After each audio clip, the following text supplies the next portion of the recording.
خاتم النبيين وإمام المتقين وقائد الغر المحجلين وعلى آله وأصحابه أجمعين أما بعد فأعوذ بالله من الشيطان الرجيم بسم الله الرحمن الرحيم ونزعنا ما في صدورهم من غل إخوانا على سرر متقابلين وقال النبي صلى الله عليه وسلم يا بني إن قدرت أن تصبح وتمسي وليس في قلبك غش لأحد فافعل أو كما قال النبي صلى الله عليه وسلم۔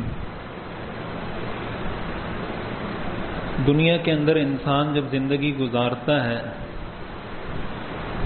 تو انسان جب آپس میں رہتے ہیں، چاہے وہ میاں بیوی ہوں، والدین ہوں، بہن بھائی ہوں، کزن ہوں، چچا زاد ہوں، دوست یار ہوں، کاروباری پارٹنر ہوں، ایک ساتھ ایک کمپنی میں ملازمت کرنے والے ہوں، ایک دوسرے کے پڑوسی ہوں، کوئی بھی رشتہ کسی انسان کا دوسرے کے ساتھ ہوتا ہے،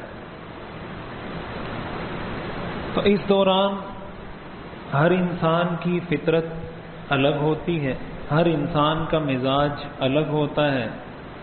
کسی کے مزاج میں غصہ غالب ہوتا ہے، کسی کے مزاج میں نرمی غالب ہوتی ہے، کسی کے مزاج میں بدلہ لینے کا عنصر زیادہ ہوتا ہے، کسی کے مزاج میں معاف کرنے کا عنصر زیادہ ہوتا ہے۔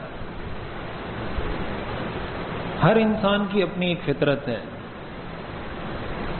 معاشرہ اس وقت کامیاب ہوتا ہے، کوئی بھی سوسائٹی اس وقت ترقی کر سکتی ہے کہ جب ہم معاشرے میں برداشت پیدا کریں۔ اگر کوئی شوہر ہے اور وہ یہ چاہتا ہے کہ میری بیوی 100% میرے مزاج کے مطابق ہو جائے، 100%، یہ ناممکن ہے۔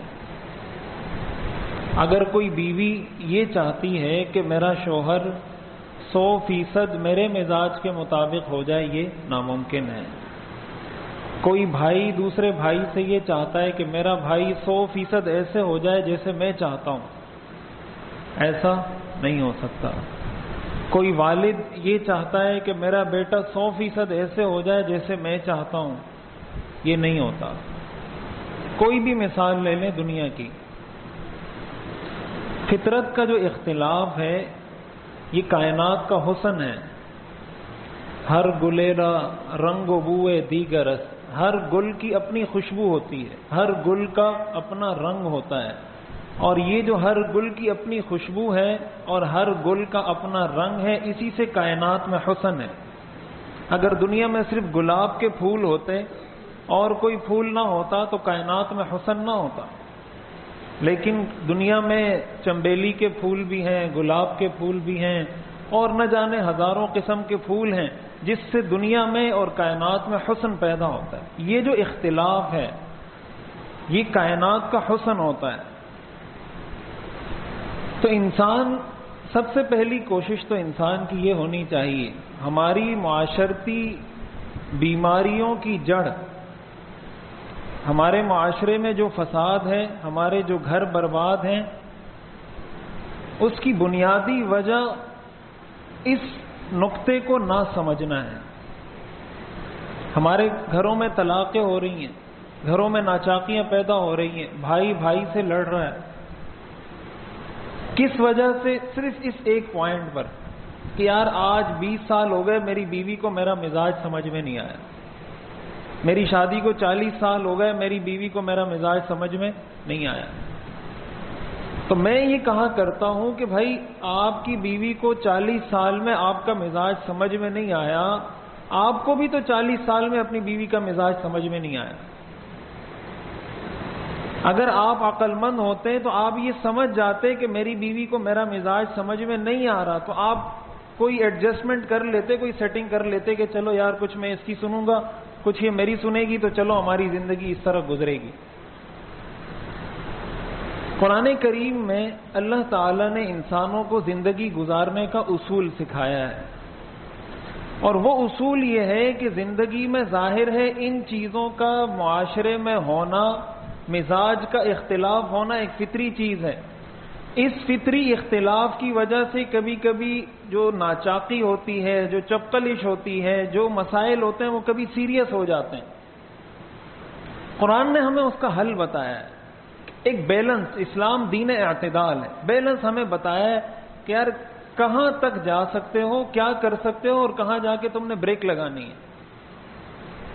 دیکھیں قرآن کریم میں آتا ہے وَإِنْ عَاقَبْتُمْ فَعَاقِبُوا بِمِثْلِ مَا عُوقِبْتُمْ بِهِ.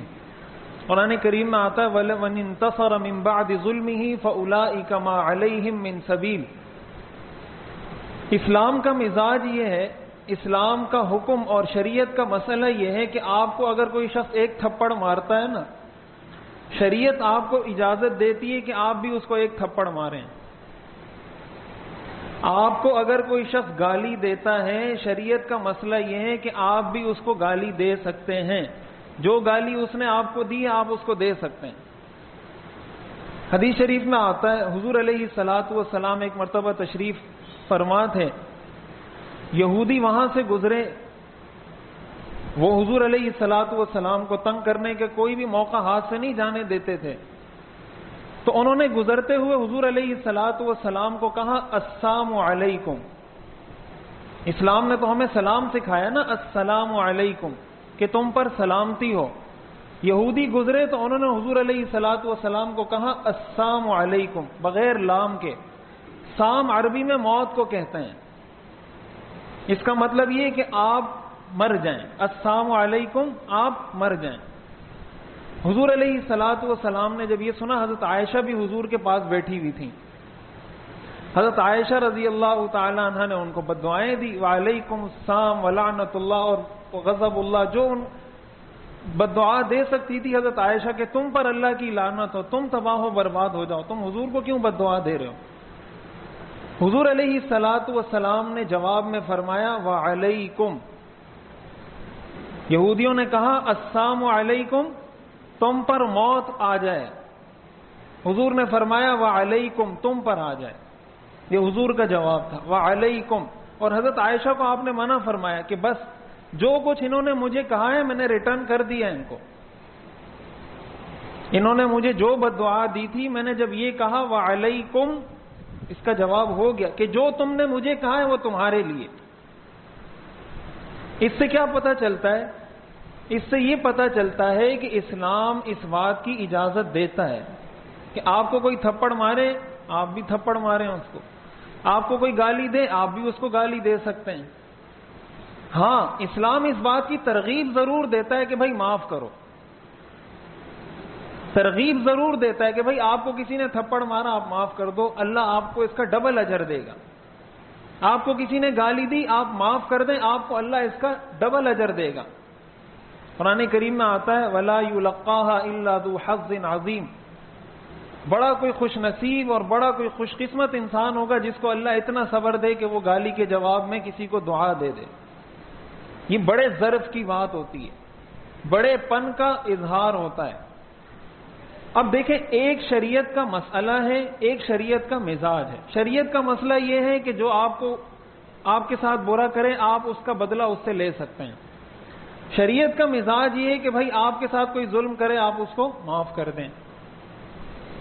اب بیلنس اور اعتدال معاشرے میں کہاں سے پیدا ہوگا؟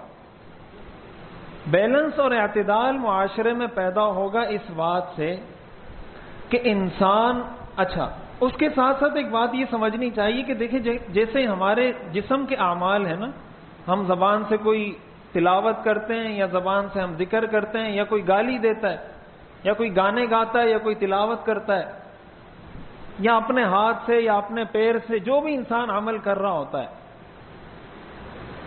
ہمارے دل کے بھی کچھ ایسے اعمال ہیں جن کے ساتھ ہماری نجات کا تعلق ہے. ہمیں اس پر بھی غور کرنا چاہیے. کبیرہ گناہ ہے، مثال کے طور پر تکبر ہے، حسد ہے، کینہ ہے، بغض ہے. یہ ساری وہ چیزیں ہیں جو کبیرہ گناہ ہیں. کبیرہ گناہ کا مطلب کہ اگر انسان توبہ نہ کرے وہ کبھی بھی معاف نہیں ہوتے. بعض روایات میں آتا ہے نا کہ یہ عمل کر لو اتنے گناہ معاف ہو جاتے ہیں، یہ عمل کر لو اتنے گناہ معاف ہو جاتے ہیں. یہ صغیرہ گناہ کے بارے میں ہوتا ہے کہ اگر یہ عمل کر لیا تو اللہ اتنے صغیرہ گناہ معاف کر دے گا. کبیرہ گناہ توبہ کے بغیر کبھی بھی معاف نہیں ہوتے. یہ جو دل کی بیماریاں ہیں نا، تکبر ہے، حسد ہے، بغض ہے، کینہ ہے، جو بھی دل کی بیماریاں ہیں، یہ بغیر توبہ کے معاف نہیں ہوتے.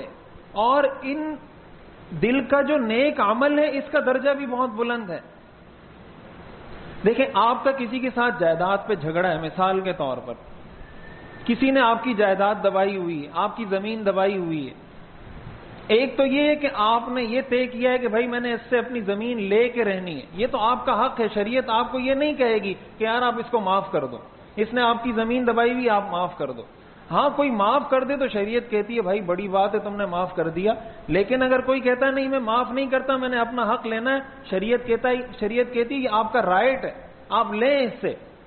اور اگر وہ نہیں دے گا وہ ظالم ہوگا، آپ مظلوم ہوں گے. آپ کی شریعت، قانون، ہر چیز آپ کے ساتھ کھڑی ہوگی اس لیے کہ اس نے آپ کی پراپرٹی، آپ کی جائیداد یا آپ کا حق دبایا ہوا ہے. ایک تو یہ تصور ہے کہ یار اس نے میری زمین دبائی ہے، یا اس نے میرے پیسے دبائے ہیں، یا اس نے مجھ سے قرض لیا ہے، مجھے قرض واپس نہیں دے رہا، یا اس کے ساتھ میں نے اپنے بیٹے کا رشتہ اس کی بیٹی کے ساتھ کیا تھا، اس نے وہ رشتہ ختم کر دیا، وغیرہ وغیرہ، کوئی بھی مسئلہ ہے. ایک تو یہ کہ آپ کہیں میرا جو حق ہے وہ حق میں نے لینا ہے، شریعت آپ کو کہتی ہے آپ حق لیں. دوسری بات یہ کہ آپ اس بات کو، اس مسئلے کو دل کے اندر اندر پالتے رہیں، دل کے اندر اندر کڑتے رہیں، کوئی پلاننگ کرتے رہیں کہ یار میں کسی طرح اس بندے کو نقصان پہنچا دوں، میں کسی طرح اس بندے کو تنگ کروں، میں کسی طرح اس بندے کو پریشان کروں، چاہے وہ میرا رشتہ دار ہے، پڑوسی ہے، بیوی ہے، بیٹا ہے، والدین ہے، کوئی بھی ہے. تو اس حد تک تو شریعت کی اجازت ہے کہ اپنا حق لے لو. لیکن اگر اس حد سے بڑھ کر انسان دل میں بغض اور کینہ رکھے، آپ کا حق ہے نا، آپ کا حق یہ ہے کہ آپ نے زمین لینی ہے، آپ اس کے لیے کوشش کریں، آپ عدالت جائیں، آپ پولیس کے پاس جائیں، آپ جہاں جاتے ہیں جائیں، اپنا حق لے لیں. آپ کو حق مل گیا، ختم کریں معاملے کو. بس اب اس کے بعد آپ کا کوئی لینا دینا نہیں، بس زمین کا تنازع تھا، زمین آپ کو مل گئی، معاملہ ختم ہو گیا. اب آئندہ کے لیے دشمنی پالیں، اس کی شریعت اجازت نہیں دیتی. یہ حد اعتدال ہے، یہ بیلنس ہے. اسلام دین اعتدال ہے. حدیث شریف میں آتا ہے، سنن نسائی کی روایت ہے، حضور علیہ السلام